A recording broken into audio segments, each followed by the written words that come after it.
Listen, I need a strong welcome to FOH. That's the only reason I'm doing this.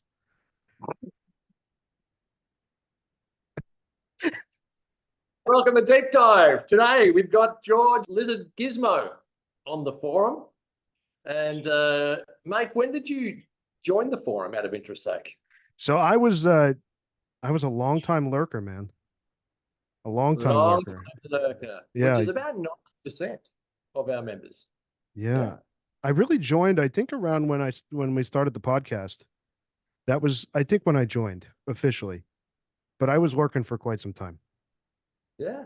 But we'll start properly, George. Where does this I'm going to call it a podcast. No, it's not. Where does this podcast find you? It's a good question. It's an interesting point in my life. Had some pretty wild. First of all, location. Let's start with location first. Location. Yeah, so we're based in northern New Jersey in the United States. Specifically Bergen County, New Jersey. Bergen County, New Jersey. Good stuff. And so where does it find you in your life at this point? I mean, it's been a real highlight of my life for the last going on 3 years now. Obviously, you know, we're lucky because we're truly friends, and that's where this whole thing kind of started for us, was as friends. And then I said, hey, let's put up some mics and just see if this is interesting to anybody, and first interesting to us. And then we took it from there, and it's been an incredible ride. I would say the thing that, to answer your question, I think it's been the most grounding force in my life as far as consistency and rhythm and just the work needed to get it done, the feedback loop that happens with the listeners and people who are tuned into it. And it's just created this real rhythm for me. Every Tuesday, 5 a.m., that thing has to hit, you know? We should jump in and say that you and the team run the Lounge Lizard podcast, which would be one of the top cigar podcasts in the world today. Certainly to me, one of the most entertaining podcasts in the world today. And you've got a great crew. What do you have 6 in your crew? 6 or 7 in your crew? Yeah, so we have 7 guys total. So it's me, Rooster, Pooba, Senator, Pagoda, Grinder, and Bam Bam. I'm Gizmo, obviously. And it's still the original 7 from 2.5 years ago. And generally, there's between 5 and 7 of us there. So a lot of the guys travel for work and whatnot. So there's always 5 there. So I love we rotate. I love the fact. I mean, it's almost like you're briefed by your lawyer. Never use your real names. Why didn't I do that, people? Why didn't I do that? Because you can't get sued. And hey, look, when Rob Isla calls, here I am on video for the first time. Yeah. Yeah. There's 2 factors to the anonymity. Number one, well, there's 3 really. There's number one is some of the guys professionally would never even be able to do this with you. Just some of the guys have jobs that just do not align with what we do. They need to stay under wraps. And I think the anonymity piece of it allows us to speak our minds, speak freely, and not have to worry about all that stuff. Obviously, the Cuban component of it too. We speak very openly and freely about Cuba and what's going on there, and our experiences there. So that's anonymity has been a helpful thing there, I think. You know, hopefully after this, I'm not accosted in the airport, but we'll see. And then third, it's also this thing like when I grew up, I listened to Howard Stern, you know, famous radio jockey here in the States. You know, I always had this imagination of this group of friends that I'd listen to every morning on my way to school. And I kind of created these constructs of people that I listened to every day. And that was really the impetus for the podcast and anonymity, was allow the listener to put us in their ears every week and kind of create this idea of who we are, what we look like, and how everything feels unique to them, you know, just like a cigar. Mate, what is your background? Can I just say that, you know, most podcasts sound like 50 Cent is on there, and you never know. But you guys have a nice flow. You've got great diction. You've got a great voice for radio or for podcasts. Great face for it too. No, face ain't too bad either. But we're just going back to your own background. When start? You grew up in New Jersey, or So I grew up in Northeast Pennsylvania, born and raised. I then went to college in Northern New Jersey. And at the college I went to, there was probably the top college radio station in the country. And that is where I married my love of music and business. Those two things were kind of married at my college radio station. And it defined the rest of my life, really. You know, the last 20 something years has been defined by that experience at college. And so I just was a, disc jockey. I ended up running the station for a couple of years. It's student run, very successful station. And when we got out of school, I had a business partner and we started a business where we had music lessons that he ran, a live music venue and a recording studio. And I ran the recording studio, which answers your question as to the kind of audio files, approach that I take to what we do. So we had a recording studio. I wasn't an engineer. I just was very good about it.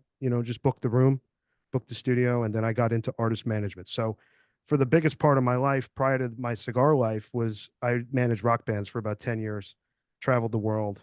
It was crazy. It was craziness. What did you study in college before you got in? You studied what? Business administration with a concentration in finance. Business and finance. Yeah, and I think I got a minor in economics. I think, just because it was another class or two or something. Oh, seriously, how hard is economics? I mean, I did economics. It's got to be really. Yeah, it's a 4-year degree that you did in 6 months. Exactly right. You're looking at the poster child for that. Yeah. So you've always had love of music, instruments that you play? Yeah, I was a drummer from the age of 13 on. And I was in bands and all that stuff. We've got a lot of drummers on FOH. That's true. Yeah. Oh, yeah. Yeah. Bloody, yeah. A lot of good musicians. Another drummer. No, I said drummer. I didn't say musicians. Nice. You got to start with a low blow early. I was going to wear my Kenny Gargett "I'm with Stupid" t-shirt, but I thought that might be a little much. Yeah. Let's not mention Kenny. He's good. He's good. So rock bands. So you business finance. You love music. Your first rock band that you managed, can you remember? Technically, the first one I managed was a band called Thank You Scientist, a progressive rock band out of New Jersey. I kind of found them young, and then we got signed to a pretty big label and went on tour, and that was it. And then I kind of just started the snowball rolling down the hill, and that was a good part of my life for about 10 years.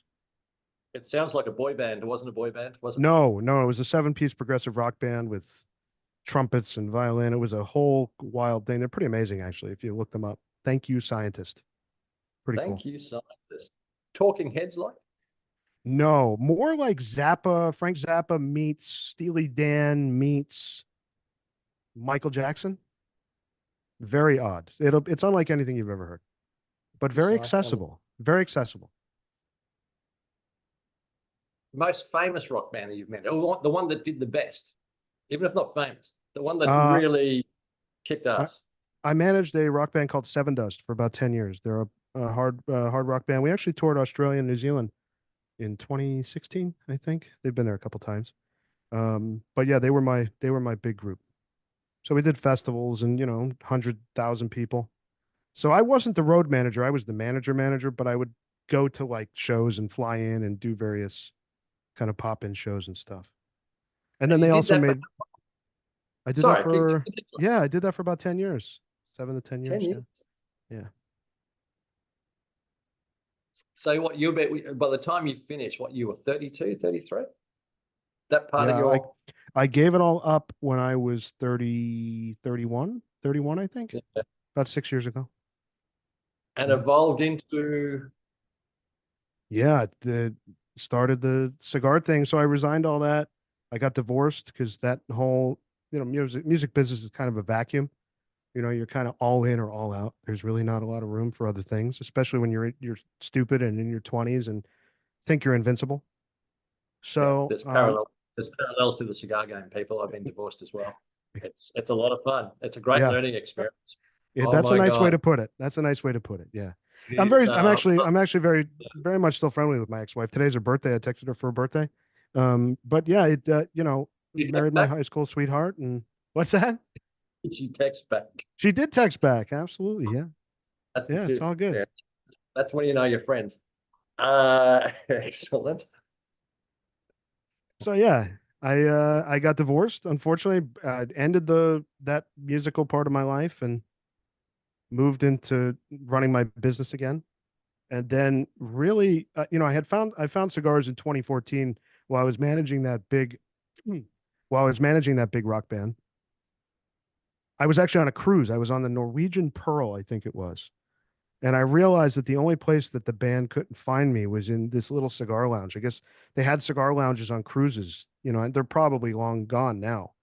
But I would sit in there with another guy from another crew, and he turned me on to cigars, and that's when I had my first cigar. Was trying to avoid the band I was working for on a cruise in 2014. What was that cigar? Can you I think, recall? I knew you were going to ask that. I think it was the Monte Cristo White Label Rothschild. It's like a 5 by 52, I think. Never one I've had. I don't recall. Yeah. Monte Cristo White Label. How does it? Do you smoke most? Do you smoke many NC Monte Cristos? I don't smoke any. Yeah, neither do I. I don't know if I've had one since then. I think we did one on the podcast. I don't remember, but I don't think I've had any since then. I'm trying to think if I've ever had one. I don't think I have. It's not They're pretty something I've. popular in the States. I don't know about Oh outside the yeah, they States. are. Yeah, That's a yeah. general cigar, isn't it? If I remember correctly. I Yeah, think so, yeah. yeah. That's cool. What are you smoking now, George? Right now. Smoking a Cohiba Siglo 4 to start. Beautiful. From where? From what? From what period? You know? It's actually pretty fresh. I got it as a gift in March of 23. So it's probably January, February 23. One of my favorite cigars. It's amazing. The problem with these Corona No, no, Gordas though is I mean gifted cigars. One of oh, my favorite cigars. cheers. Yeah, Corona Gordas are tough sometimes though. They're, you fight them a little bit with the draw. Is that drawer okay? Here and there, yeah. It's a little Yet tighter again. than I'd like it. Yet again. Yeah. Yet again. There's another these days. What's that? $80 US to go. Exactly right. Yeah, or whatever it is. Anywhere in the round in London, I think it's 120 or it's over £100 or just thereabouts, if I remember correctly. And you're fighting with the draw. Anyway, that's a discussion for another time. Hour 2. What when you go to your humidor and your hand goes over that I know you've got to taste cigars for your pod, etc. there, but when you're not, what are you gravitating towards at home? It's a good question. I usually will gravitate toward a Siglo 5, Siglo 4, or a Magnum 46, I would say, in the Cuban side of things. So if I'm doing 2 or 3 cigars, generally I'll start with a Cuban and then I'll do either a Dominican or a Nicaraguan, kind of in that order, 1, 2, 3, or 2 Cubans, Dominican, Nicaraguan. I always go up in strength. So I always start with, Siglo 4, Siglo 5, a Magnum 46, a D4, punch, I love. When I'm moving into non-Cuban, which is generally my second cigar, unless, like you said, unless I'm doing a tasting or FOH tasting panel or something. Second cigar will generally be either a nudie, the mofo stuff that we like that we've tried and have. Dominicans, I'll sometimes do a Millennium Pyramid from Davidoff.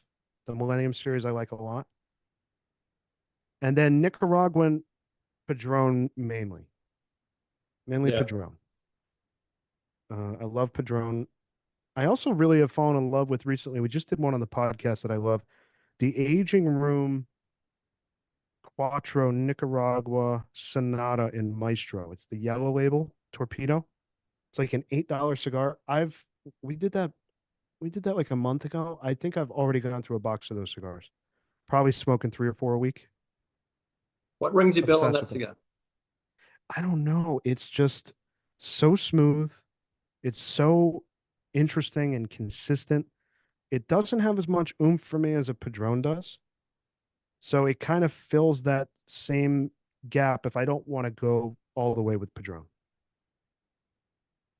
Fair enough. Great flavor profile. great flavor profile. Mate, back to your podcast, Lounge Lizards. You've done 100 and how many episodes? 20, 130? I think tomorrow we're recording 137, 138. So we're in that range. Plus, there have been a few like special episodes. So like we did a couple New Year's Eve specials that don't count in those numbers and a couple other things. So we're coming up on 150. We're coming up on 150. Mate, it takes so much discipline to get to do podcasts. I think, I don't know, I'm pulling these numbers out of my ass, but I think that is it 96, 97% of podcasts don't make their fifth episode. I've heard that before. Yeah, it is. It's a tough gig. It's a tough gig. And the fact that you've got 6, 7 guys on your podcast and getting them all together, getting your cigars all together, take us through, how do you plan for one of your podcasts? What's the planning process? So generally about 2 months out, 3 months out, I'll start figuring out what cigars we're going to be doing. Obviously, I'm considering what we want to do, what is kind of a hot new cigar. For example, we have the Davidoff Maduro coming up in Robusto. That cigar has just got a lot of hype and conversation around it, so we're actually recording that in the next week. Because of the Cuban component of what we do a Cuban cigar every other week, as you know. The challenge with that obviously is procurement. So I can't just run to a B&M down the street and pick up, 8 Cuban cigars. So I have to source those early. And I also like to let them sit for 60 to 90 days if I can after I get them, just even if they have a little age on them, if I buy them from a group or in a buy or something like that. So I'm generally like 2 to 3 months out planning those. And then I try to announce a month to 2 months prior what we're doing. So if you listen to the podcast, you do, hey, LizardGizmo here thing. It tells you what we're doing so that folks can go out and procure the cigars and smoke along with us. And I found that's actually increased engagement because people are allowed, actually able to pick up the cigars we're going to do and smoke them with us. So then, when we're coming up on the pod the week of, we'll start figuring out what we're going to pair with it. We'll acquire that. If we don't have it already, some sort of wine, some sort of spirit, tequila, whatever it may be. And then I'll do quite a bit of a dive on content. I'll sketch out what I want to do as far as topics and whatnot goes. And I keep it very loose as far as the group goes. I don't give them too much because I want to get as much of their raw, unfiltered reaction as I can on the podcast. I don't want them to think about it too much. And then, one of us will take care of the history of the cigar we're doing and anything interesting around the cigar.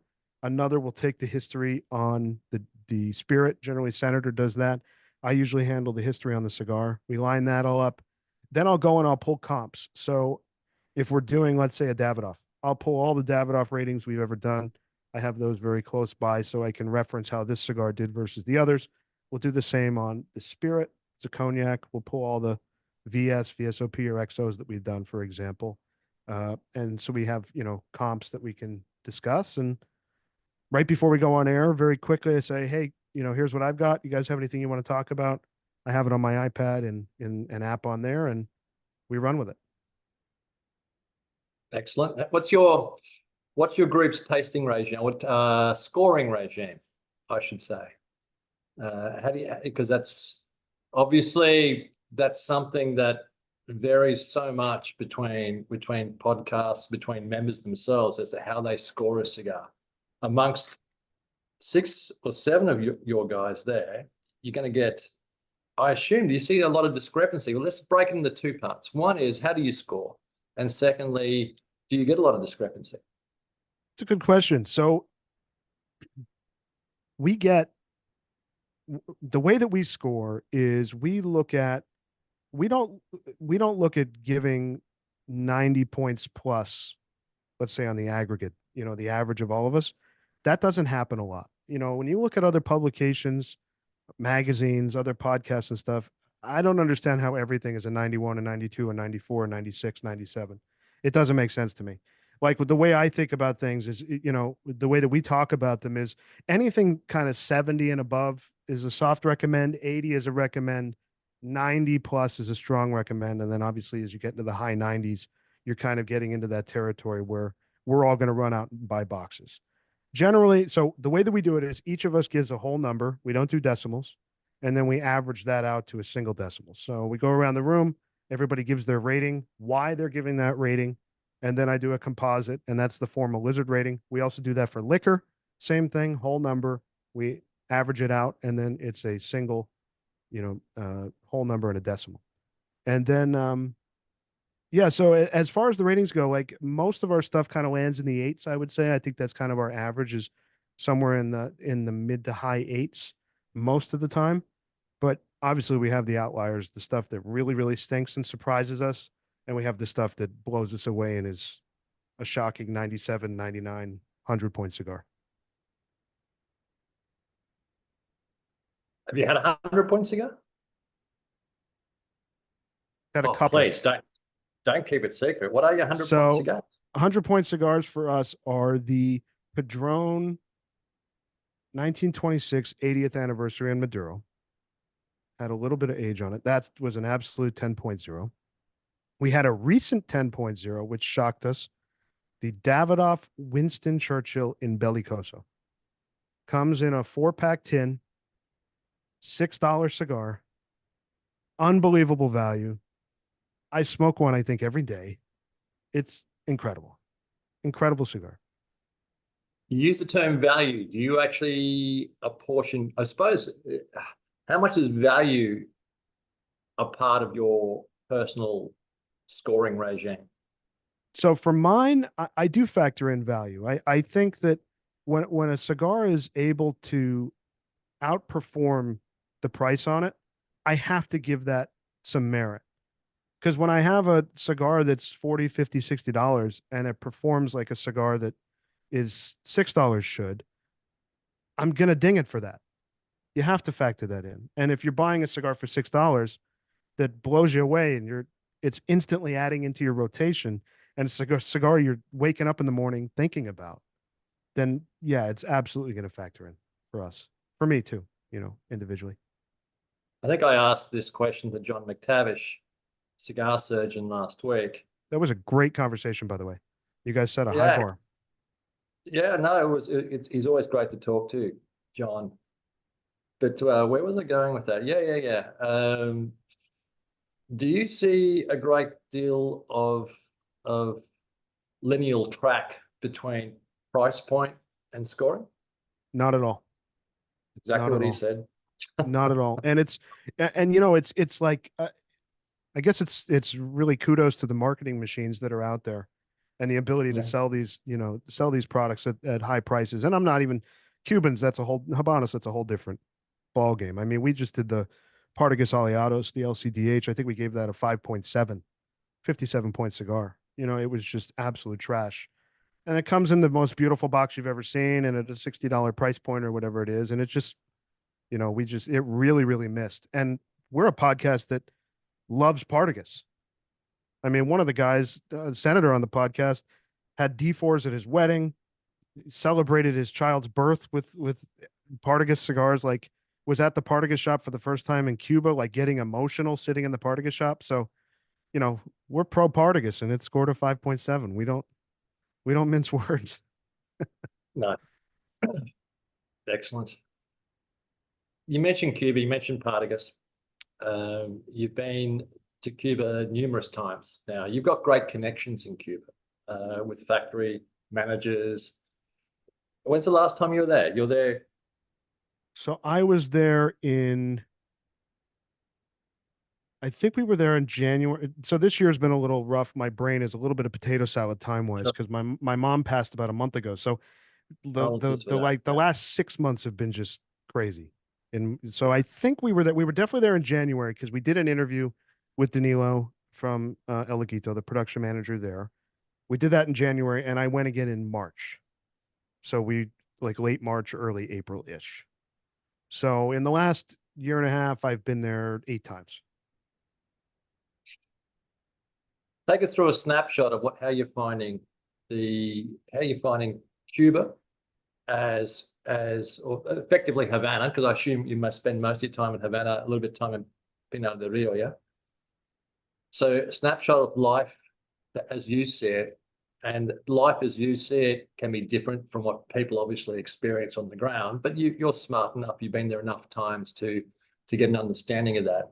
So we're going to talk about life in general first in Cuba. And secondly, what you're seeing in the factories there, and you're seeing the vibe in the factories and what they're doing. But let's start generally life in Cuba as you've seen it.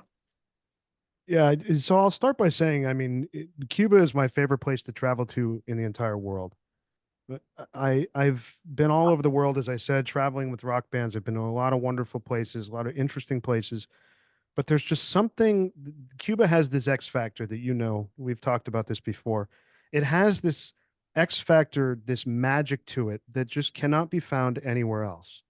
And I don't know if it's in the contradiction of beauty and crumbling architecture and these amazing cigars and rum and products they create, if it's the disparity between what the people there are experiencing, which is inarguably an absolute humanitarian crisis at the highest order right now, with how amazing those same people are, how generous and kind those same people are, that those things and that melting pot of all those things coming together, turning these trips that my guys and I go on from originally being like, hey, let's go and experience cigar culture and get a bunch of cigars and see it all and watch it all and learn it all, to now like, all right, guys, what are we bringing?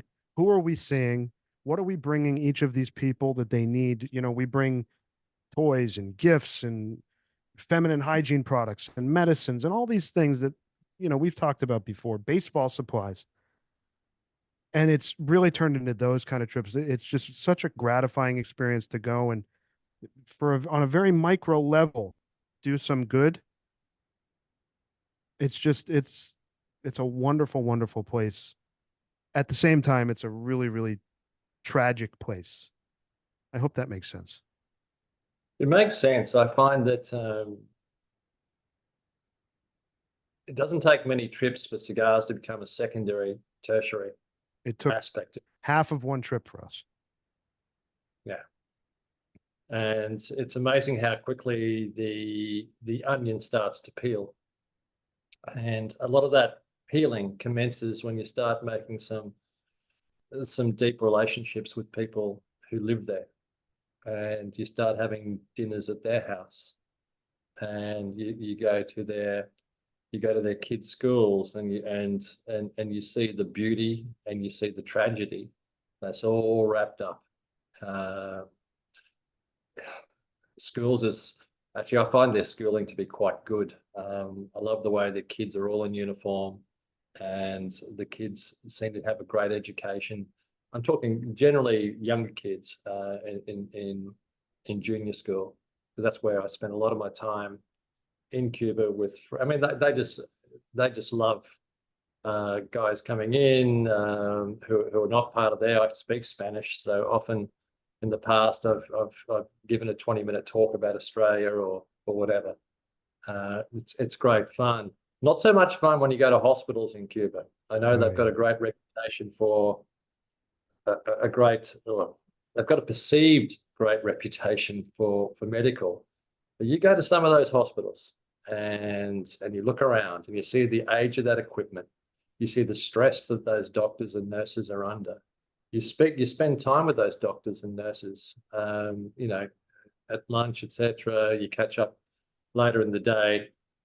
I love shouting at dinner. I love learning from people. And then you hear the real story of what actually goes on. And it is difficult.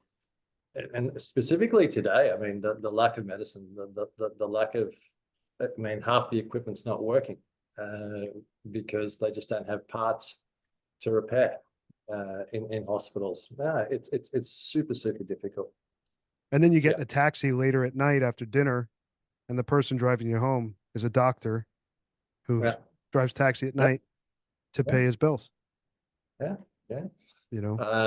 I always remember I took Mike to a hospital in Zapata. We were fishing, and I took him to a doctor. Sorry, I took him to a doctor, and great great service of the doctor. He sat us down, and as if I was in Australia, he asked the complete background of Mike, his medical background, his diet, everything there. He gave them some antibiotics. I couldn't ask for a better service anywhere in the world than the service that he provided. And we were fishing the next day, and with some Cuban guides, illegal Cuban guides, and we had to meet at a little cove at 7 o'clock in the morning. And this was a little cove in the middle of nowhere, because it's illegal for, unless you're a licensed Cuban fisherman, Cuban guide, it's illegal for them to take foreigners out fishing. Anyway, so we met in this little cove. We just waited from this little cove, and we saw this little rowboat coming through the surf. And we said, what the hell are they doing? We're fishing for mackerel. And they turned up. There was 2 guys rowing. We all jumped in. And there was the doctor. There was a doctor rowing. And I said, pero qué haces aquí? I mean, what are you doing here? And I always remember he said, well, I hear you guys are paying $40 US a day per rower. And he says, well, I'm here. So it just shows you. And of course, these guys were rowing a wooden rowboat, trying to do 6 knots an hour. And we're trolling for mackerel in a wooden rowboat, and they were going hell for leather. And I was feeling so bad. Yeah. Of course, Ken was with me, and Ken was going, go faster, go faster. I felt so bad. We didn't catch any mackerel. But anyway, back to that. Into the factories. What are you seeing in the factories in Cuba back in March? What were you seeing? Yeah, so when we were there last time, I mean, Laguito is a little different, I think. They're always humming along. You know, what I did see in Corona was quite a bit more students in the school in that 9-month program that I had seen in the last year and a half. A lot of the desks were full. So if you think of that main rolling floor at Corona, kind of 3 columns, the furthest right column where the the lectora sits up at the top there, that was completely full. The middle section, the top there where they roll Kawaba, that was completely full. The back of the left column was completely full with kind of the high end primo rollers doing the higher end stuff, the Partagas, Linea Maestros, a lot of the regional stuff back there. And then at the top left portion of that floor were probably 30 or 40 students in the rolling school. And an important thing to note too for this conversation is I wasn't there at festival time. I wasn't there at a time where, tourists are walking through that they're really trying to impress anyone. It was a last minute, conversation, kind of a last minute trip, honestly. There was no setup around the festival and whatnot. So it felt honest to me, that was really happening. So I'm sure, maybe 10 to 12 of those folks won't make it through, but it seems like they're trying to ramp up production, at least at Corona. Laguito is always humming along. They have no shortage of rollers there. What were they rolling at Corona? Outside of LEs, or were what was a lot of Quaba, roll? a lot of Quaba in the center section. I saw a lot of torpedoes. I don't know. Pyramides, really. I don't know what pyramides they were. They weren't banded, and obviously they don't know either. So it could be, Monty 2s. It could have been Upman 2s. It could have been Diplomaticos. I'm not sure. They were rolling a lot of the Partagas Lineas. Yeah. A lot of those. Yeah. They were rolling a lot of those.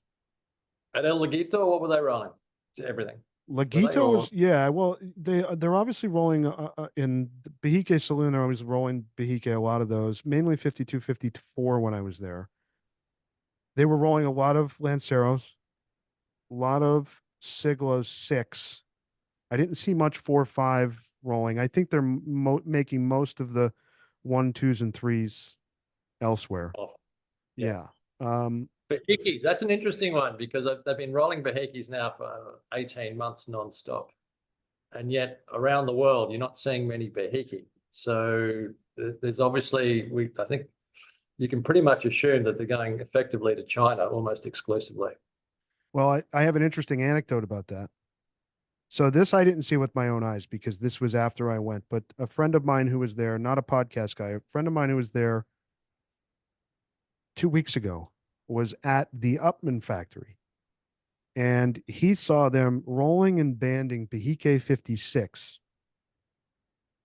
in big bundles, being put in master crates, unboxed to be boxed and color matched in China. I've heard that. I've heard that anecdote. I've heard it too, but it was odd hearing it from this person Yeah. who I trust you went. implicitly, like Yeah.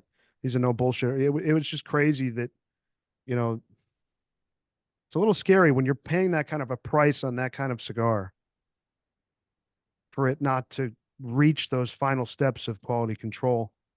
It's just, I don't know. It throws everything into question for me. Oh yes. Yeah. Cuban production is a conundrum. It is. And it has been for a long time. Now, that's not the first time they've done that. Am I correct? Well, I think the big one I think about is the Phoenicia 55th. debacle with the 55th with Cigar Aficionado, when they had multiple bands and the box looked funky and they used the code from 2019 UAO they used, yeah, which is 4 years out of date. Yep. The internet went bonkers and ended up that they were legit because they were finished in Cyprus, I guess. Which blows me away, and that's why it wouldn't surprise me in terms of the Behike, especially if they're selling most of those in China. Then it doesn't make to me. It just destroys the whole fabric of the story. In terms of the legend of Cohiba, the legend of Behike, to me it destroys it. But to them, I suppose, it makes some sense. I mean, they are struggling with packaging. They are struggling. That's what I was going to say. Of course, my immediate thought is, all right, if they're going to wait for boxes to come from China, they're cutting out that travel time, send the cigars there and box them there. But obviously it throws the legitimacy of the entire production of these $350 cigars into question. Well, it does, especially if you've got a Behike that's rolled it up, man. What's the box code on those? Exactly right.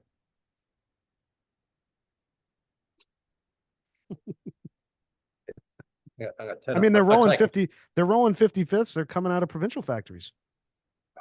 I know. And what is the price on a box of 55ths? 3,500 US? Yeah, pretty much. Yeah, pretty much. And they move. I know that. Yeah, they move.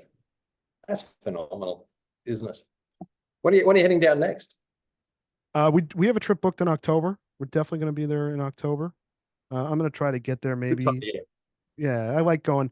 I'm avoiding festivals and crazy times now. I've done that twice. I did the Partagas, the Amigos de Portugas 1 year. I did the festival 1 year just to experience and say I did it, but I probably won't do either of those again. So going in the off times has really benefited us. How could you not love the festival? How could you not love that February festival? Really? Hey? How much did you learn in that festival? I mean, you learned all the bad things. I learned a lot. Really? I'll be honest. I learned a lot. I learned a lot. Yeah. Oh, it's great. Everything's great in the Cuban cigar world at the festival. It is. There's not a piece. There's not a word of contention. It's just drink the Kool-Aid, people. Drink the Kool-Aid and enjoy. Look, I love catching up with people at the festival, and I love the parties at the festival. That's always great. But outside of that, no, you learn nothing. In fact, I haven't been to a festival for a long time because I find there, especially today, I find there's such a disconnect between the pomp and ceremony of a festival and what goes on outside the festival. Immediately outside the doors. Yeah. That was honestly, that was very, very hard for me on the second trip. Obviously, I went in the interest of being able to experience it and share that with our listeners and, you know, talk about that. And we did, and it was good to do that. But it's hard to sit there and be served by teenagers kind of staring down this food as they're serving it to you. Like, what is this? You know, and you just I'm sitting there thinking, like, what is their life like outside of the gala dinner at the Habanos Festival once a year? What's their day to day like? You know, Yeah. and Well, and look. that Yeah. disconnect is just so disturbing to me. Well, from what I can tell, their objective at the festival is to work as a team and flog as much booze as they possibly can in terms of which they can sell to get their $15,000 to get the hell out of the place. But yeah, it's. I think everyone should do it once at least to do the I agree festival. If you with can you. One and done. afford One and done. it, well, yeah, if you can afford it, do it once. I prefer the Partagas Festival, or that can be hit and miss too. But the Partagas Festival is a little bit more laid back. That's super cool. I enjoy that. I haven't been for a couple of years now, but generally, no. I love heading there in October. I love heading there in May before it gets really hot, where there is nothing on, where the lounges you can get to, and where the restaurants you can get to and spend time in them and just relaxing and taking in that beat, which is Havana, or Cuba in general. Well, Havana is not really Cuba. If you need to get out, have you spent much time in the regional areas, like outside of Pinal del Rio? Have you gone So I've, out I've into only the been I've only been in Pinar. That was it. Next trip we're going to do more, but I've only been do in that? Pinar. Yeah. Do that, and I'm not saying go to Trinidad. I mean, just head out to those country areas and spend some time. Hire some cars, and just drive.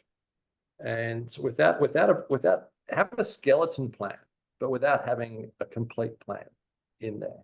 And accommodation's easy to get, and you'll be amazed at the characters that you meet and the situations that you find yourself in, good and bad. Jesus, I've posted bail twice on those trips that we've done, those road trips.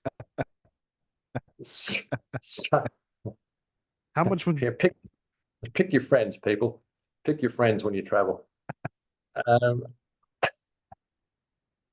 Great fun, great fun. So, what's your humidor look like, mate? What do you like at home? What sort of humidor do you have? How do you so stock it? What's it looking like these yeah, days? so I have a Vigilant 2000. It was made to order. It's kind of in their stock profile, but everything they do is made to order. It comes out of, I think, Vermont or New Hampshire in the US. So it's a Vault 2000. I ordered it without humidification device. I put my own Cigar Oasis in it. From a cigar standpoint, let's think there's 5 shelves. One, two, three, four, five. It's like a double wide. The doors are open like barn Yeah, door style. So the top 3 shelves, 3.5 shelves are really Cuban. Um, and then the bottom two around the Cigar Oasis and the fourth shelf is New World.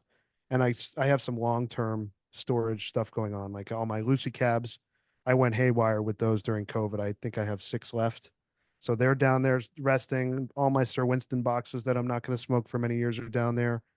But yeah, the rest of the tower is just regular production. I really don't go for regionals and limitados. Most of the stuff is regular production of various ages. You know, I have a singles tray that I pull from sometimes. If I want to dry box stuff, I keep it up at the top, which is generally around 60 RH. The Cubans in the middle are around 62, 63.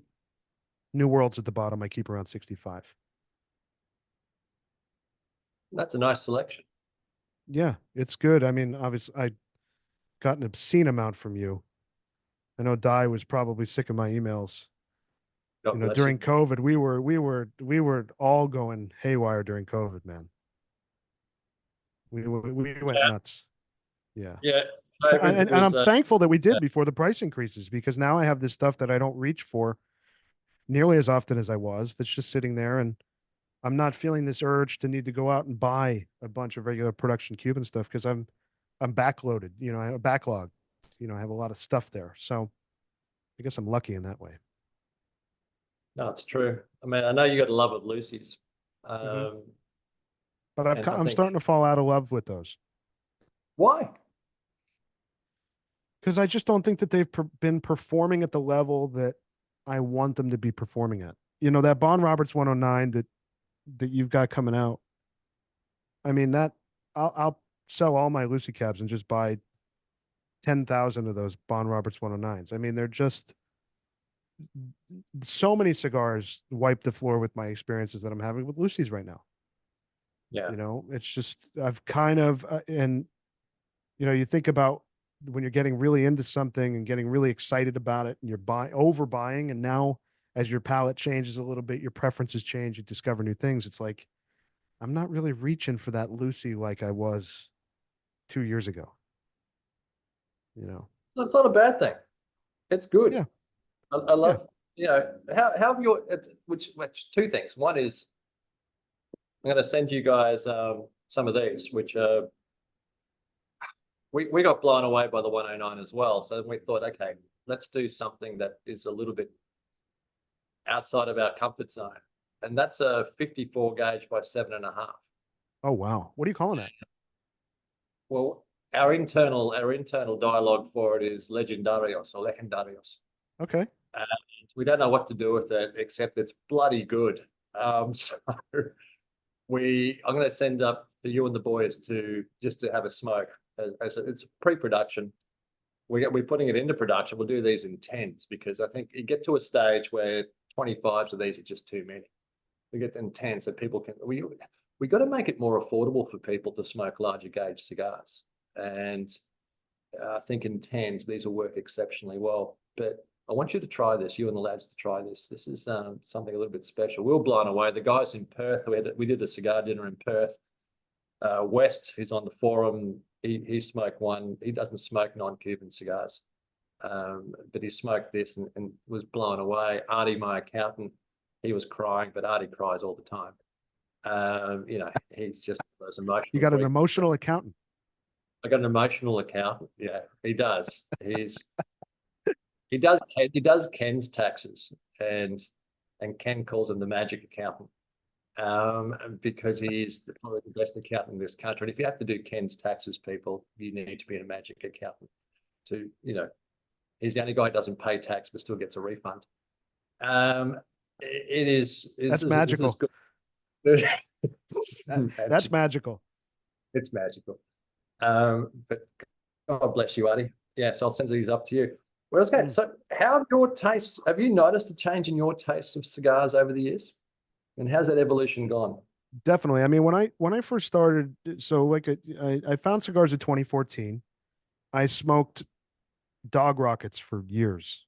I mean, some real bad stuff. The stuff that I don't even know what I was smoking, you know. And then when I found my lizard guys at a lounge we were all at, we just kind of all happened to find each other there, and we all started getting curious together. And I think that's really the word that I would say is the nucleus, the drive of our group is just curiosity and just this wanting information, wanting to dig deeper and dig deeper. And then we've gotten in such a rabbit hole now that it's like, you know, it shows no sign of stopping for us. But I think as we started this discovery of better New World cigars, we went into the Padrón stuff real heavy. And then, you know, you're getting into, 1964, you're loving 1926, then you're going to the family reserve stuff, which is really, really strong. And then we all kind of hit a wall at different times and we started backing off. And then as we found Cuban cigars and really started to dive into those, I think certainly for me, my palate really calibrated back toward mild medium cigars generally. So I think I went all the way. I think I hit this wall and then I started crawling back and I've kind of stayed in that zone where now a Padrón Family Reserve, it's a great cigar, but it just doesn't do it for me as much as a Padrón 1964 does, with a little less oomph, you know, Yeah. a little more subtlety, which is, I think, really, and I think that's why I've really enjoyed the Honduran cigars that you're producing so much because it's It's different than Cuban tobacco. It is in the same flavor family as Cuban tobacco, but it has a little bit more oomph to it, which I love. But it doesn't get to that. It's certainly not a Dominican or Nicaraguan cigar where it's just trying to punch you in the face, which I think a lot of the Nicaraguan, especially those manufacturers, have just gone so far forward on just wanting to open the cigar with a spice bomb and just knock you out of your seat. And I just can't get into that anymore. It's just not for me. No, I find it lazy blending, Mm. in terms of wanting to punch you in the face straight up when you light a cigar. And I think I'm finding that less and less. I'm finding that there's more nuance to the blending in New World cigars, which I'm loving. I find there's a lot more light medium bodied cigars out there with a little bit more complexity and a little bit more journey. And I think that's cool. I think that's where you need to be. See, I don't find Cuban cigars strong. I don't I don't find, I either. think there's very few true full bodied or true strong Cuban cigars. And people tell me a BBF is a full-bodied cigar. I don't find the BBF to be a full-bodied cigar. Yeah, it finishes, it can get to medium full, but to me, I don't find it. It's why I like working with Honduran tobacco, and Hamlet loves working with Honduran tobacco because it does introduce that element of sweetness in the blend, and you can play around with it and get some complexity out of it. But don't get me wrong, I still think Cuban tobacco is the best tobacco in the world to work with. I mean, I'd love to work with Cuban tobacco, full on, like good Cuban tobacco, full on. But the closest that we found is Honduran tobacco, because it's light medium, and it has that element of sweetness to it, which is, to me, it's beautiful. I love that delicate nature of tobacco. I love Viso. I love Seco. That's where the magic happens for me, and for most of our guys, it's the same. That's cool. So, if you had to give a piece of advice to your 28-year-old self or 25, 28-year-old self, because we have a lot of guys coming through the forum who are in that mid 20s, early 30s. What advice would you give them? They're just starting out. What advice would you give them? It's a great question. I think that latching on to kind of a reference point or a mentor, if it's on the internet, certainly for me, you and Ken, those early videos, that's even why I became a lurker on FOH, was I found you guys on YouTube, you and Ken doing your reviews, and Dr. Joe and some of these other folks on the internet. And I would start to understand what people were smoking, what I was smoking, even what kind of flavor notes should I be getting out of this, and starting this dive into being curious about what we do, and going back to that same word again. So I think the thing that I wish I did earlier in my journey was slow down on the buying. I'd smoke a cigar, holy shit, this is great, and I'd buy 50 of them, and I'd have Tupperwares full of cigars that 2 weeks, 3 weeks later, I'm like, I don't even want to have anything to do with that. So it was just, I wish I slowed down my cigar buying and just I wish I was more patient with myself, more patient with my palate as I developed my palate, and found folks like you and Ken and Dr. Joe and some of these other folks on the internet that I wish I found them a little earlier. I wish I had better reference points earlier to kind of speed up that journey of developing my palate. Shout out John I think Tavish. it's a real it's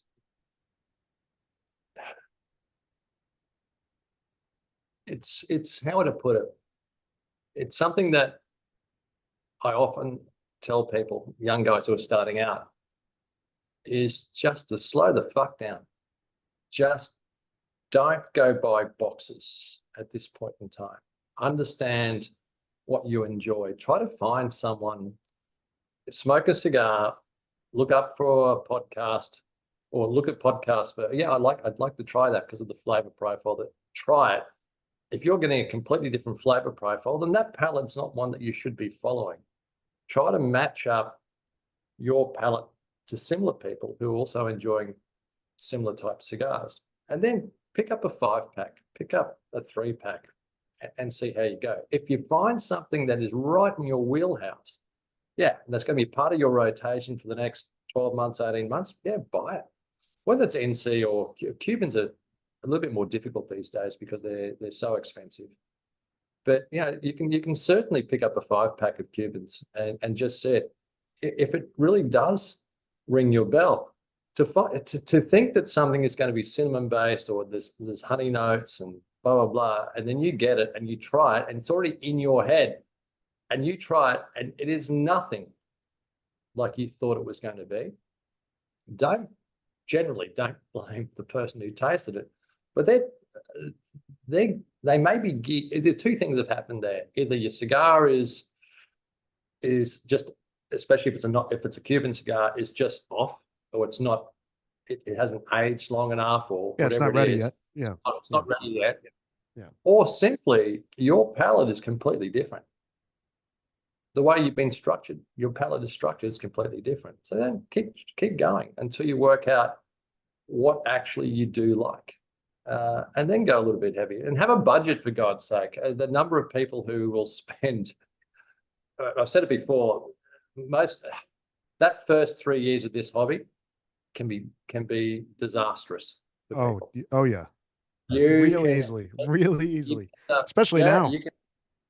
You can end up with spending a ton of money, and yet 70% of what you purchased, it doesn't resonate with you. Although these days you can certainly offload them, you can trade them, you can, at least now you can actually get rid of stuff that you don't want. Because guaranteed what you don't like, someone else will love. And, which amazes me. I mean, going back to Quaba and all the rolling of Quaba. And Quaba would have to be one of the least saleable propositions out of the Cuban lineup. But there are people who love Quaba. I love the Distinguidos in Quaba. I love the Distinguidos. We did that on the podcast. We gave it a great rating, but I never reach for them. My hand never goes to, I don't know if it's the size, the shape. I don't know what it is, but my hand does just not reach for those Distinguidos in my. And yet, when you smoke one, like when I smoke a Distinguidos, I love that peanut nature of that cigar. I love the blend of that cigar. It is a beautiful blend. But you're right, I don't smoke. Why? I must have 8 or 9 boxes of Distinguidos because I love that cigar. But yeah, you're right. My hand just doesn't go for it. I don't know why. I can't tell you why. I can't tell you why. No, it's not really. It's perfect. It's a lovely cigar, Distinguidos. However, the outside the Divinos, which I don't mind if they roll them correctly, I can't get excited about too much else in that Quaba lineup. But anyway, they're rolling them, so good on them. The one thing I wanted to say, we were just talking about defining the palate and finding a palate to follow. We put that to action because, answering this question several years ago, we have 5 to 7 guys on the podcast. So on our website for every cigar, each individual guy's rating is there. So if someone listens to us or tunes in and aligns with what someone's saying, they can go to our website and they can go through 150 cigars and see what that single person rated each of them individually. Perfect. So there's a massive spreadsheet there. And I have listeners who say, hey, I relate better to this guy's palate or this guy's palate. And they're able to go through it and see how cigars perform for that person and that palate over time. I agree with that. I think it's a great resource. I also love the fact that, I also recommend, I should say, that for guys coming into it, I love guys saying, I just don't get any flavors out of a cigar. I just get tobacco flavor. I said, that's fine. There's no problems there. But can I ask you to do something for me? I only had this email 2 weeks ago. Can I ask you to do something for me? Is when you have what was he going to smoke? He was going to smoke he chalked out for some Bolivar Corona Extras. And he said, I'm not getting any real flavors out of them. I said, that's interesting. So what I want you to do is you're going to smoke one on Sunday night, yeah? So smoke one again on Sunday night, have a pen and paper next to you and just write as you're smoking it. Don't have too many things. And send me your notes. So he sent me the notes, was it last Friday? And he's got a 1.5 pages of notes. which is goes through some eclectic issues, a bit of burn, blah blah blah. But generally, then he started noting bakery. He mentioned bakery. Then he mentioned this. He's got a page and a half of goddamn notes. He goes, I didn't know. I said, yeah, it's amazing when you don't have to. This is not an exam, but as things come to your mind, just jot them down. Just jot them down. Still enjoy the cigar for what it is, but just jot them down. And he had a page and a half of notes. I said, do that for the next 6 months if you can, just once a week with your cigar, and you'll be amazed what you're getting. So I think I think most people have the ability to tease flavors out of it, but nothing concentrates that more than when you have a pen and a piece of paper and just jot down. Enjoy the process. Jot down.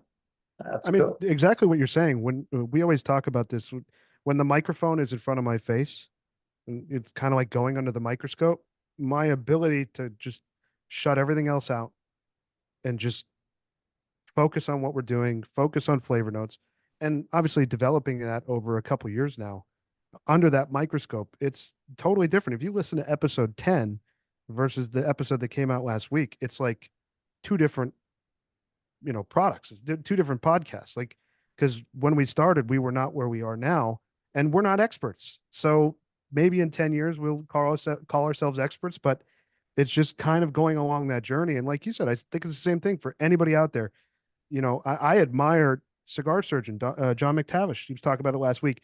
The notes that he puts together on cigars, I'm like embarrassed when we do like an FOH tasting panel, because his ability to just dial in, he's like a cigar som, dial in on this stuff. It's brilliant. And I'm like, yeah, Rob, it's great. Little baking spice, but it's that next level. I mean, he's obviously been doing it a lot longer than I have, but it's just the ritual of doing it, the habit of doing it. It's gonna come to you, and you're gonna figure out what your palate is telling your brain. Yeah, no, true. You've had I'm gonna two questions. Let's start with the first question first. First question first. Pairings. You guys love your pairings with cigars. Yeah. Oh yeah. What have you found? Fix your blurry. It's all good. You're back. So pairings. What do you enjoy pairing with a cigar? What stood out over time? It's funny, when we started, we were heavy on Scotch. I think that's an obvious starting point. Very similarly to cigars and discovering new cigars, new types of cigars, new things we like that we would have never gone for. Our journey into mezcal now, tequila, cognac, Armagnac, which I didn't even know was a spirit that existed before one of the guys brought it in to review. Wine, beer, these crazy beers we've done. I mean, we have just run the gamut now, and I don't even think we've scratched the surface of different amazing pairings. But we have really found some amazing stuff. I think the highlight one is probably cognac. How well cognac pairs with cigars. It's just incredible. Incredible. And of course, rum. I think rum's too obvious to say, but we've done a lot of different rums, but rum has been obviously another one. But so cognac is a highlight. Is there a standout cognac that you've had? We've done a lot of different stuff. I think the standout one that kind of I see the most when we get together off of podcasts and we're not recording and we're just hanging out, which we do a couple times a week. The Remy Martin 1738, which is a VSOP. I think it's in the $40 range ish US. Yeah. What an excellent, accessibly priced cognac for cigar pairing. Really, really nice. We've done all the big houses as well. The Remy's, the Cavassiers, all that stuff, Hennessy. But I think the Remy 1738 is probably the highlight cognac for its price point anyway. Good. We'll put that in the notes at the bottom of this. Yeah, it's a good one. The podcast. So if I think of any others, we've done so many. My brain is like, if I think of any others, I'll. No, put them on there. That's perfect. I'll get you to do that for us, as well as some NC cigars that you think we should be chasing. You've had some guests on your podcast. Who are the people you look up to that really resonate with you in this industry? In terms of that, do you listen to any other podcasts? Are there certain manufacturers? Are there certain guys in this industry that you go, yeah, they're doing it well? Yeah, I think the only other content creator that I regularly probably listen to in the space, I listen to a lot, just because I feel like I have to kind of just gauge where we are, where everybody else is. I think it's a natural thing, right? Really, the only regular thing that I do on YouTube is I watch John Cigar Surgeon developing palettes. I watch those guys quite a bit. Obviously, they're non-Cuban only. They don't do any Cuban cigars on that. But I would say I think this is an obvious silly one, but like I said, you and Ken were very early on for me. I'll never forget the first time I watched that video of you with longer hair, walking through the PSP program HQ, signing boxes when you were still signing the boxes. Long time ago. Yep. I'll never forget that video because I've watched it so many times.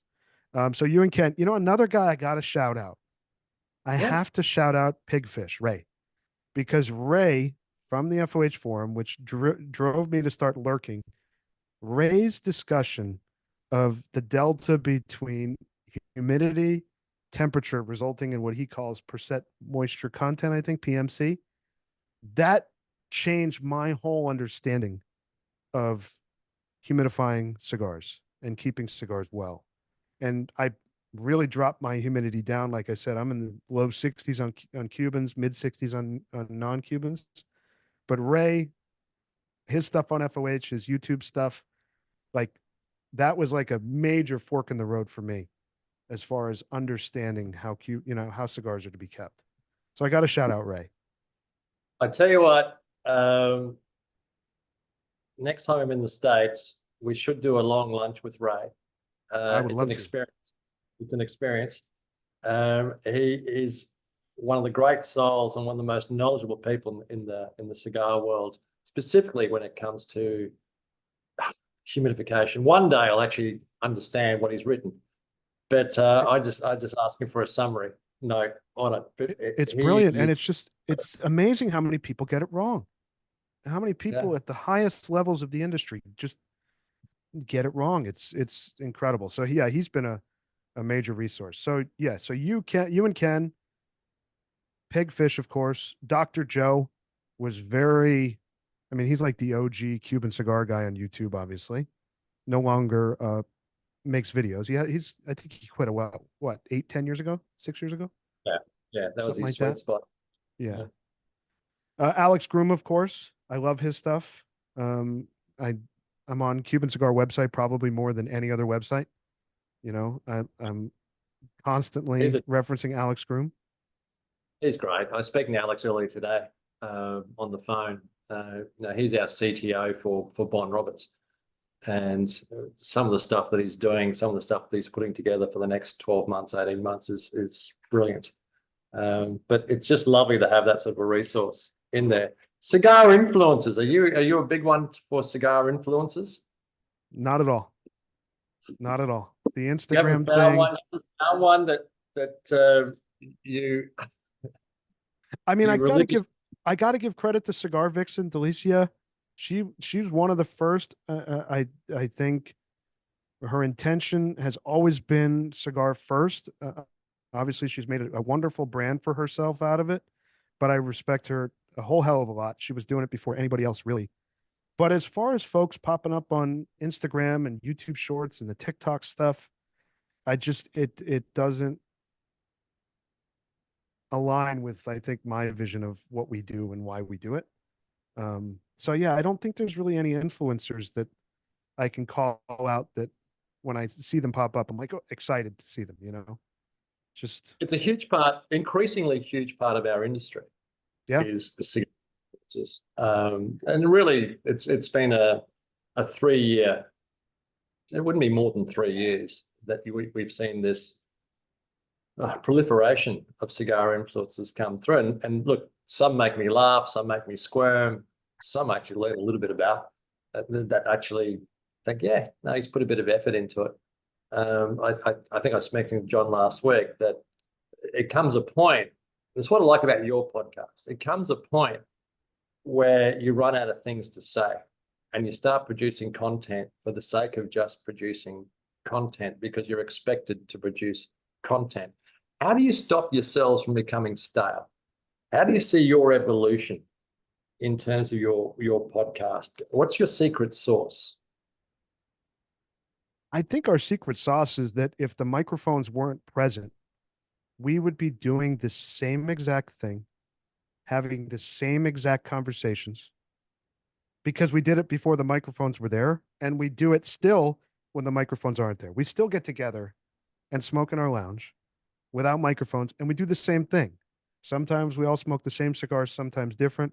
We're always talking about something. There's always conversation. It's always interesting. So I just think the secret sauce to what we do is that we like each other genuinely. Microphones or not, we actually like spending time together and we make it a priority. Obviously, the podcast for me, as I mentioned, has been a real source of like, it's an appointment in the calendar. I feel a responsibility to the guys, to our listeners, to get that up every Tuesday morning, 5 a.m. It goes out. That's very, very important to me. But I think avoiding going stale is just us making sure that we're still having fun every time we hit record and we're having a blast. And at the moment I feel that we have to force something, I'll just take a week off. It happens very rarely, but if we're doing too much or too many episodes in a row, give it a little breathing room and we'll do that because I try to stack episodes as much as I can, which has been more difficult. I mean, we generally record about a week before the episode comes out, Yeah. sometimes 2 weeks. In the summer, we might grow that gap a little bit just to give me time to edit. But yeah, so I just think we enjoy doing it. We really like each other. There's nothing put on. And like when we stop recording, we go and smoke 2, 3 more cigars together, and the conversation just continues without the microphones. Sure. You Yeah. know. So yeah, I think that's what super. it is. And we don't, and like you said, we try not to force anything. So we're not, we're not. It'd be very easy for us to do sports, talk about football and what's going on with the baseball game and what's going on with basketball. But there's 1,000 other podcasts that do that 1,000 times better than we ever could because we're not, sport pundits. So we stick to what we do. We stick to what we like. We have our structure that we kind of fit all that in, and we just have fun with it. No, I think that's the key. Is having fun. The minute you're not having fun, you need to relook at your processes, relook at yourself, and say, well, if we're not having fun, then what are the listeners listening to? This one. I love listening to your podcast when I throw it in Wednesday my time, which is it's my walk to the gym. Yeah, my gym session. And Awesome. I have it there in the background. It's cool. I love it. It's an hour and a half generally. And by the time you guys finish off, sign off, I'm walking back through the door. And I'm into my day. It's very, very good. I love podcasts. I think you guys do it exceptionally well. And I appreciate that. congratulations. Thank you, man. No, you guys do it exceptionally well.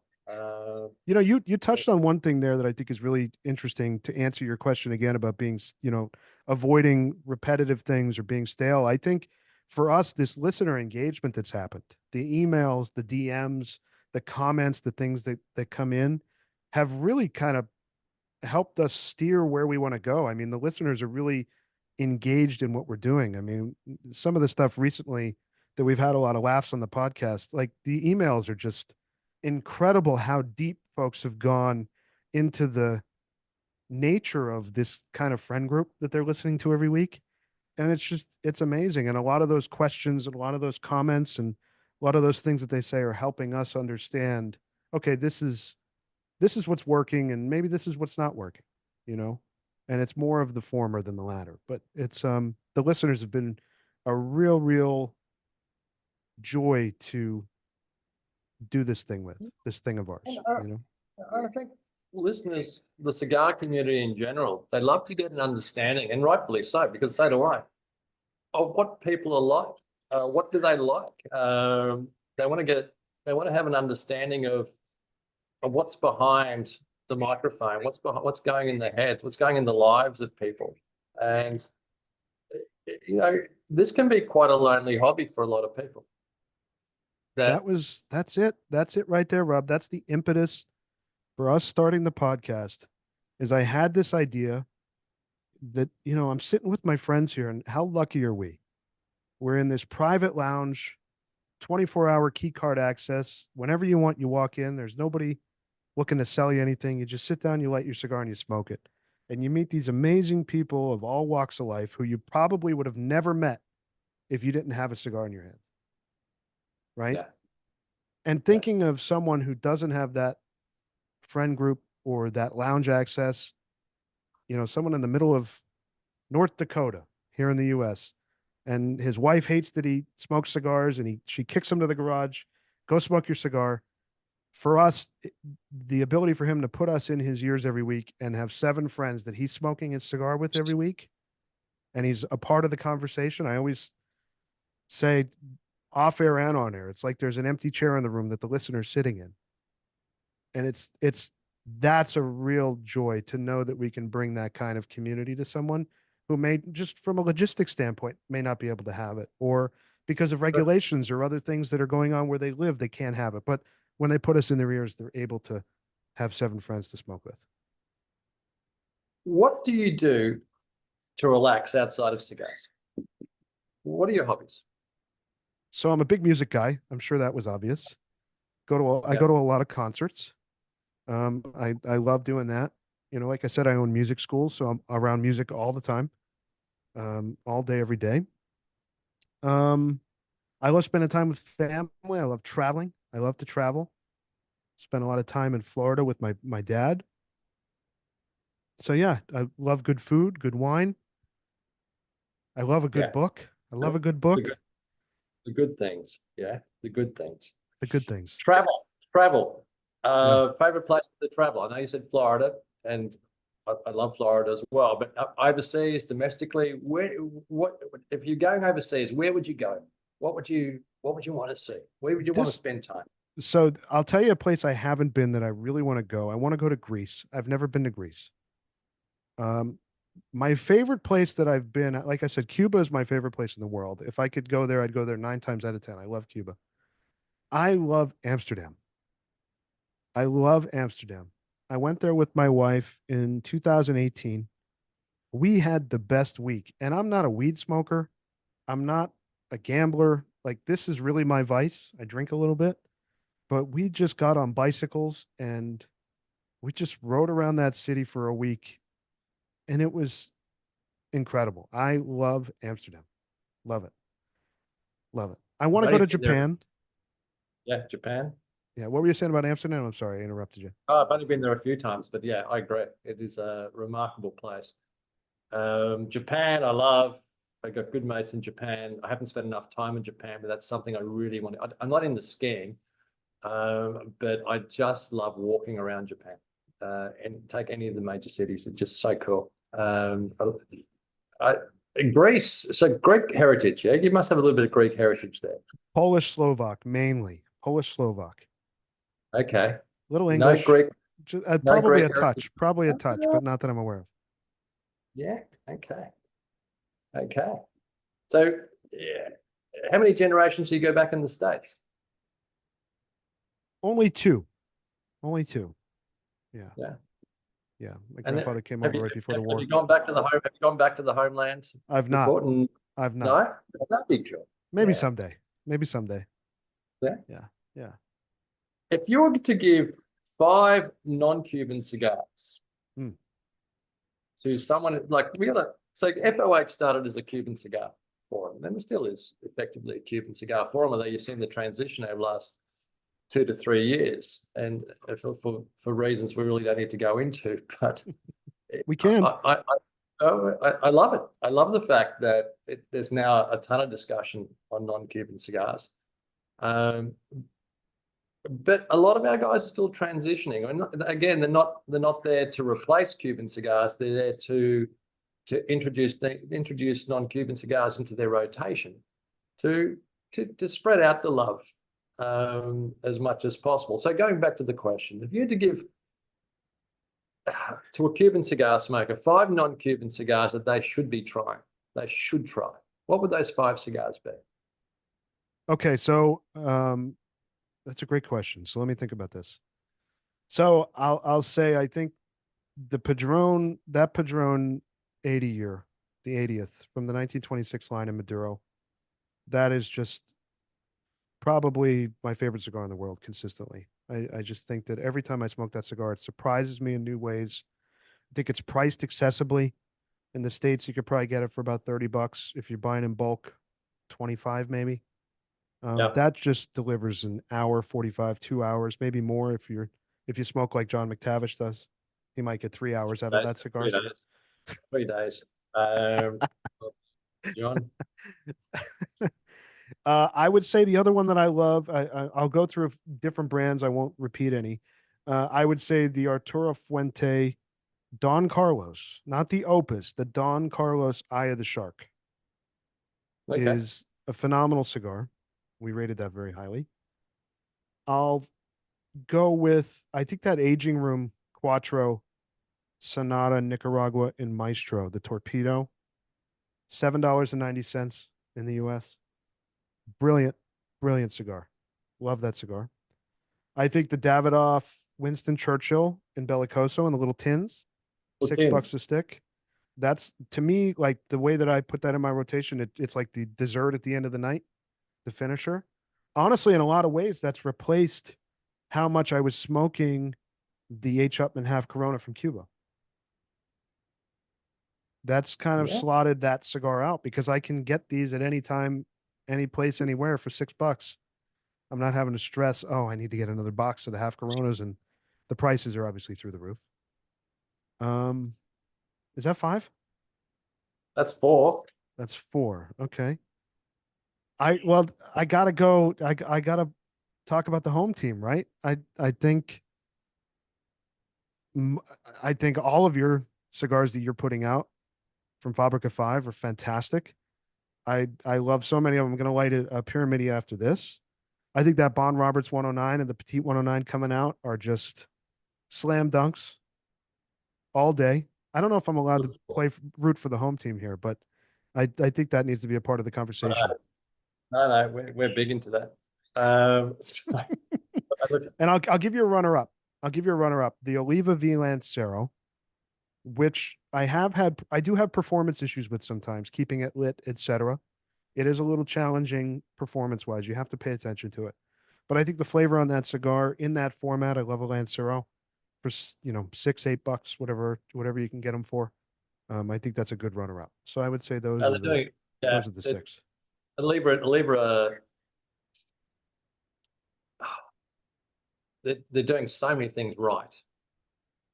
And I've had this discussion before that I just wish that they would spend a little bit more time in terms of construction, and specifically underfilling cigars. I was going to go there too. Yeah. I think that, yes, I can also make a very good Lancero for $7, $8 if I underfilled it. I think you need to have good tobacco packing in there. Yeah, that's the only criticism I'd have on their cigars, which is, mind you, they're one of the gun brands in the world today. And what they're doing a lot of things right. Their marketing, their complete logistics from pre-industry to end retailer is almost second to none. Doing a fantastic job. Well done, Oliva. I was going to ask you, are you a cigar accessory guy? Yes and no. I was, you talk about early on in the cigar journey. I really was, buying all the different accessories and the SD DuPonts and all of that. But yeah, I have a few staples I would say in my case that I can't live without. There's a few. There's a few. You'd have do you use a draw poker? I A do. perfect draw? I have a perfect draw in my it's within 5 feet of me at all times. The Yeah. perfect draw just for the Cuban cigar is just sometimes you can't go without it. So Perfect Draw is definitely one of the two or three that I always have with me. That's an absolute staple. Brilliant What sort of product. cutter do you use predominantly? Honestly, I'm using these cheapy plastic cutters that I've actually gotten a few in Cuba. I love the ones with the back on them, the plastic cheapies. They cut so well every time. I knew you were gonna hate them. I know it. I knew it was coming. hate those. I hate those because, especially on a Cuban cigar that's not drawing well, and the knot is just below the band. Those cutters which have got the back to them, it takes you 10 days to get to that point by the time you keep stripping them off. Foxy has those, the JJ Fox home brand cutter. And I said, why? Why? It's just so frustrating. Anyway, you love using them. I do love using them. Obviously, so I just cut a pyramid, the Yeah. FOH, and I didn't use one with the back. Obviously, you can't use that on a pyramid torpedo because like you said, it'll just take 12 cuts to get down there. But I do like that on a Robusto, just taking just enough. If you need a little more, you do another one. But you never have to fight it. I love that. Yeah. Yeah. You travel with cigars, you're going to a herf or you're going to a show, you're taking cigars with you. What are you carrying them in? So I've actually changed. I bring when I go to Cuba, I bring all my cigars with me to Cuba even, just because I want to smoke cigars that are acclimated, that are ready to perform. Anything you buy in Cuba, I don't think is going to be there. I've had the first time I went, Oh, I didn't really bring anything and I fight them. But is that the I, first time I, you've ever I, heard that? no, not at all. I mean, I've told people before, I don't think I've ever had a great cigar in Cuba that I've purchased in Cuba Yep, at exactly that right. time. I, I, yeah, I also take, look, I'll smoke plenty of rolling rim cigar, rolling floor cigars, cigars straight off the bench. I'll occasionally buy a box of cigars to try. But generally, if I bought them in Cuba and smoking them in Cuba, it's always good because you've got people around you that you love and you're in a whole new situation and you're pumped up. But the cigar itself has never got beyond good for me. I Yeah, agree with you, 100%. I need to get that humidity down, that water content down in those cigars, and I need to bring them back home to do that. So I will take my own cigars to Cuba, and I know how they're going to smoke. I know what I'm expecting, and they're to my taste. But yeah, no, I agree with you. I just haven't had a blowaway experience in Cuba in terms Yeah, of cigars. exactly right. And I generally travel in with the 5-finger plastic bags, the cigar bags. Because I used to travel, I'd carry like boxes, or I'd carry things that are like airtight, and I'd throw, like, if I'm going to Cuba, in my Cubans I'll throw a 58 Boveda as opposed to a 62, just kind of hedging the high humidity situation that they're experiencing every time you open them up. But recently I've been traveling with 5-finger bags primarily. I could throw them in my backpack. I know the cigars aren't going to get damaged. They're not taking up a bunch of space. And I'll take 30, 40, 50 in the size, in a little cube. I can squeeze them together, throw them in there, and they're perfectly fine every time. So I've kind of dumbed down as I've gotten into smoking more and carrying more. I've dumbed down how I'm carrying everything. Yeah. One of the guys on the podcast carries everything in a freezer Ziploc bag at this point. Like, doesn't even bring a case, just carries a Ziploc bag with a Boveda in it. That works. Mm-hmm. That works. That works exceptionally well. Keep it simple, people. Keep it simple. I do have back. I do have a Sotolo case when I go to the lounge. I love my Sotolo. I have the Yeah. 10 count Sotolo case. It has the accessory packs, space for a Boveda. Looks nice, feels good in the hand. Carrying everything in it, rolling with that. I do love my Sotolo. I love at Nashville, I saw the guys who had those Halberton, those big Halberton metal cases, those cigars, which I don't think they manufacture anymore, specifically for cigars. I mean, trying to track one of those down, they look so cool. And then they all have them painted up, like they actually have them custom painted. I mean, Custom. you've got to be serious to do that, don't you? I mean, but the boys are serious. The boys Yeah, are that's serious. cool. That's cool. And they all come to a tasting and they open it. They all have their own unique codes. You know, that's yeah, I love it. They put and then they pop it open, and then they get in there, and they all start. Each cigar is in its own little plastic bag within there, and they have the date code written on the plastic bag. I'm not that OCD. Yeah, that's pretty OCD. That's pretty OCD. Oh, come on. This whole industry is OCD. I know mean, it is.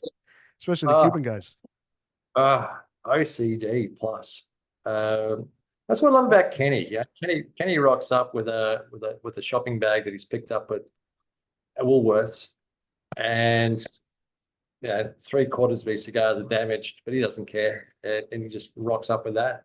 Listen, I don't know the amount of money I would pay to see you and Kenny do like the Anthony Bourdain Parts Unknown type series. Just you send you to a place for a week, and you and Kenny kind of show us around. I would pay good money for that on like FOH Plus or something. I would do it. Yeah. He's wanted to do he's wanted to do a rum and cigar tour through the Caribbean. Yeah. And he's got all the contacts to the rum tour. The problem with Kenny is that he wants me to organize everything on it. So he just wants to hop on a plane, and then everything else is done. But he comes up with the concept and none of the follow through. So we've been waiting. You're the executive. You're the executive. Yeah. And I've done my traveling with Ken. It's like a prison sentence. It's hard work. It is hard work, but it's fun. It's always fun. But Jesus, it's hard work. Well, it's very entertaining for us. So, thank you for the sacrifice. Thank you for the sacrifice that you've made. I do like, by the way, another accessory. I have one of these the little stands that go together, like a custom lizard one we got with a bottle opener and whatnot. I think we're going to offer these, but I think Troy Woodworks on the forum got these for one of the lizard guys, and he made them for all of us for Christmas or something. But I can't live without this thing. No, I love those. I know you had wooden ones, right? FOH wooden ones for a while. I never got one. Because we're cheap, George. We're cheap. No, but I was looking for one, but Di said you guys were out. That was about 2 years ago. I love those wooden ones, because if you see a lot of the guys when they do their FOH daily smoke, they'll use those. And that's why I got jealous. I got very envious. We'll see what we can do. But I love them because they develop their own patina on them. Those wooden ones, they're all a little bit different. They develop the individual users. You see some of them which are burnt right on the edges. They're burnt on the wood, because guys will get it right down to that last little nub on there, and you can see them. I love those little wooden stands. I'll get you some wooden stands. Let me back a note here. Wooden stands. George, I love that. By the way, this pyramid is unbelievable. It's it's good, isn't it? It's got a beautiful this is flavor. the third or fourth I've had, I think. Espresso, little of that twang on the front, little salty thing. Excellent. Now, that's been a winner for us, and Hammy came up with that blend. He comes up with all the blends, but that's the one where when I tried it, I said, yeah, that's a winner and a half. I don't think it's very Cuban-esque at all. It's got a lot of flavor coming straight off the bat, which I love. I think if I could do one thing on that cigar, is just tighten up the draw a little bit. It is a loose, this is a loose draw. Very loose. Actually, probably out of all the cigars, surprisingly for the pyramid, this is probably the loosest of all the draws on the cigars that I've had from you guys. It's a looser draw, and that was done intentionally, but they're still well packed. But I'd love to see that cigar just with a slightly tighter draw. Of course, I've mentioned that a couple of times, and 90% of our pyramid buyers don't want us to tighten the draw up at all. And I find that in the Cuban cigar community, everyone wants that. They all talk about that beautiful tight draw, or not tight draw, that Cuban draw where you have to pull just a little resistance. Just a little resistance. Just a little resistance just there. A little. Yeah. But I don't know. I don't know if I want to play around with that cigar too much. Just a little bit tighter draw in the next. We'll do that next time round and see how it goes. Outside of that, no, the flavors work exceptionally well. I love my pyramids. I'm a P2 fanatic. I love the P2. I love the Upman. I love the Unicos from Vega Rabena. I think that the pyramids, the Cuban pyramids, are one of their strongest lineups. Not that it's just such a shame they're so expensive these days, but I think they do it well. I think the Cubans do half Coronas exceptionally well. I don't think there's any other, well, from any other part of the world where they produce half Coronas anywhere near as good as Cuba do. The Petit Coronas, again, they do small cigars so well. But the pyramids, I love them. I'd love to see a day when we have them all in stock. Yeah. When it just doesn't happen these days. It is such a shame, but I'm very happy with that pyramid. I love the burn on it. Yeah, this is a killer cigar. Yeah, it's awesome. Cool. It's very, very good. What's the most frustrating thing that you've seen in the cigar world? What are the trends that are frustrating you? What are the things that irk you? Things that irk me. It's a good question. Let me think about this. I think the influencer thing is a little frustrating. I think that some of the stuff you see, just bad information. Obviously, very frustrated with how Habanos has decided to treat their customers or eliminate a good portion of their customers, through their pricing strategy and the way that they're positioning their cigars as a super luxury good. It's hard to say it's a frustration, but it's disappointing to me to see the trend towards the really big ring gauges that you're seeing people go after and seeing these manufacturers put out. Anything above really a 52 for me, 54, I don't reach for very often. Unless it's a spectacular cigar. It has to be spectacular. But I just love smaller ring gauge stuff.